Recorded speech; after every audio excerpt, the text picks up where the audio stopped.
குழந்தைகளே, என் மகன் உங்களுக்கு சொன்ன இந்த விதைப்பவர் உவமையைப் பற்றி உங்களுடன் சில வார்த்தைகளை பேச விரும்புகிறேன்.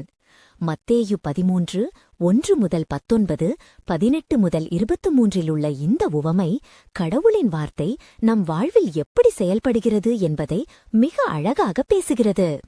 நல்ல நிலமாக இருங்கள். கடவுளின் வார்த்தை ஒரு விதை போன்றது.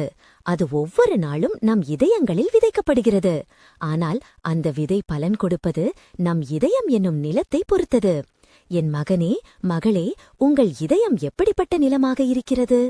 1. வழியோரமா? சில விதைகள் வழியோரம் விழுந்தன. பறவைகள் வந்து அதை விழுங்கிவிட்டன. வழியோரம் என்பது கடினமான நிலம்.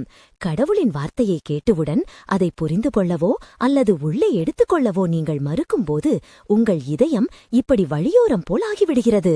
சாத்தான் வந்து அந்த வார்த்தையை உடனே எடுத்து சென்று விடுகிறான். நீங்கள் வார்த்தைகளை கேட்கிறீர்கள், ஆனால் அது உங்கள் வாழ்வில் எந்த மாற்றத்தையும் உருவாக்காமல் போய்விடுகிறது. 2. பாறை பகுதியா?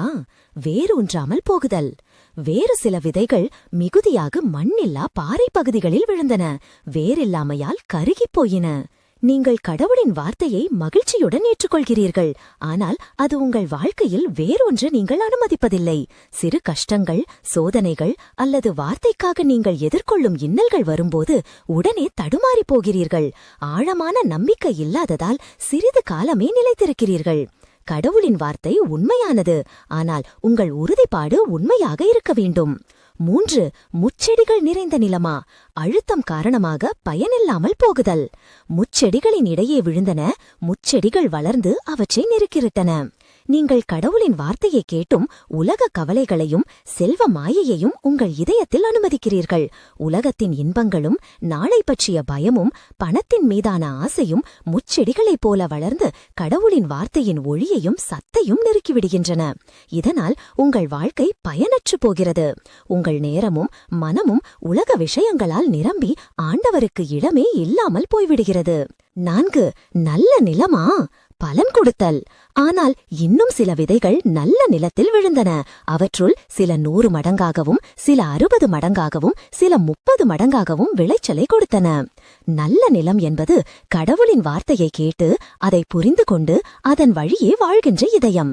நீங்கள் உங்கள் மனதை எளிமையாக திறந்த நிலையில் வைத்திருக்கிறீர்கள். சோதனைகள் வந்தாலும் உலக ஆசைகள் அழைத்தாலும் நீங்கள் உறுதியாக இருக்கிறீர்கள். இந்த நல்ல நிலத்தில்தான் கடவுளின் வார்த்தை 100 மடங்கு 60 மடங்கு 30 மடங்கு என்று பலன் கொடுக்கும். என் அன்பு குழந்தைகளே, நீங்களும் நல்ல நிலமாக இருக்க தேர்வு செய்யுங்கள். உங்கள் இதயத்தில் உள்ள முச்செடிகளை, உலக ஆசைகள் நீக்கிவிடுங்கள். கடினமான பாறைகளை, சந்தேகம், பயம் உடைத்துவிடுங்கள். கடவுளின் வார்த்தை உங்கள் வாழ்வில் நிரந்தரமாக வேரூன்றி மகத்தான பலன் தரட்டும். உங்கள் தாயாகிய நான் உங்களுக்காக எப்போதும் என் மகனிடம் ஜெபிக்கிறேன். கடவுளின் அன்பு உங்கள் உள்ளத்தை நல்ல நிலமாக்குவதாக. ஆமேன்.